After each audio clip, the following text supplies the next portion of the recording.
Of the top 10 of Q1, we only had 3 that managed to stay in the top 10 come finals.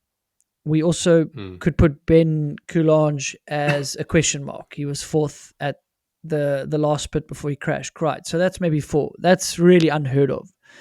2 things. Definitely the win. Like, I watched Loic's run, and then I compared it to Amory, and I compared it, and Jackson. I compared it to who else was at the end? Loris.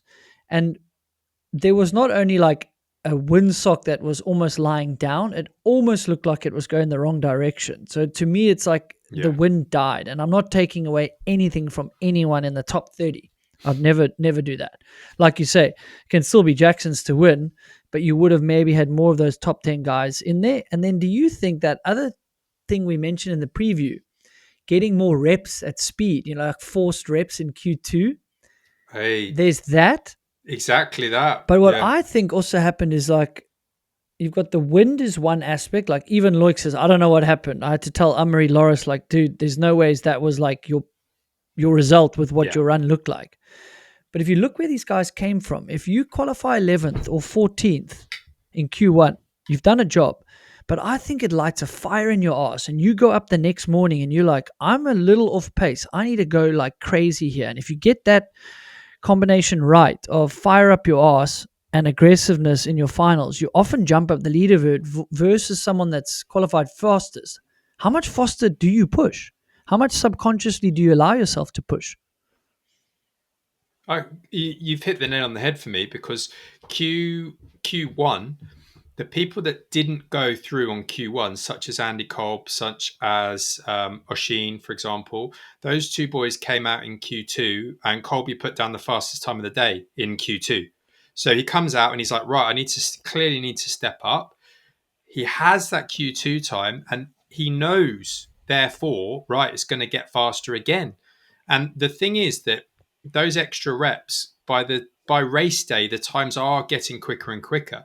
And what I thought was really interesting was one of the boys that didn't get through Q2 was really, really happy with his time. He was like, you know what? Fair play. I put in a pretty good time here. I did a 3:07. Okay. So 3:07, legit time, just outside qualifying. Gracie's race run was a 3:11. Oh my goodness. Now, just let that sink in for a second. So, okay, she's got some more reps under her belt. Okay, the boys then stepped up into the the 50s. But come on, just think about how quick Gracie is going compared to, if you're a lad, you're coming down, you're missing qualifying, but going, you know what? There's no disrespect in an 07. And then a day later, Gracie's doing an 11. You're like, jeepers, that's wild, isn't it?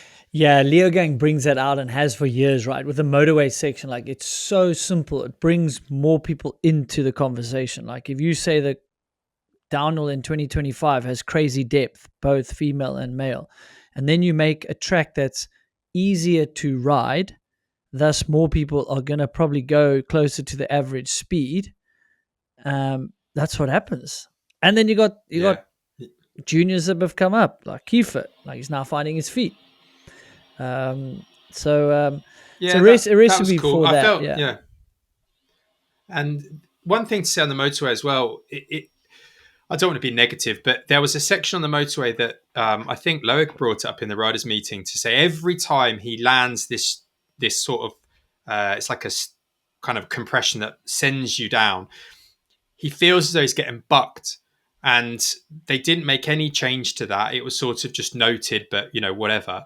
And Ponvian had a huge crash there. And I think someone else had a huge crash there as well. And it was horrible. I don't know if you've seen the footage, but he gets bounced into the trees. And then they eventually made a modification to the track. But in my mind, it was like bolting the stable door after the horse has gone.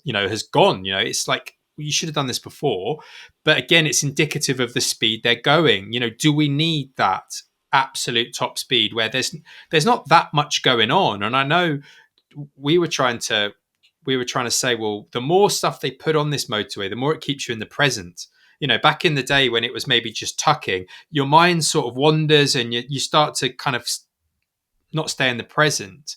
And they were coming into the wall ride at absolute warp speed. You'll have seen the images and videos of Jackson just jump into the moon, landing right at the top of it, and then poor Nina who jumps in and just gets spat out the top. And uh, there, unfortunately, some of the consequences alongside, I believe, 6 concussions from that weekend.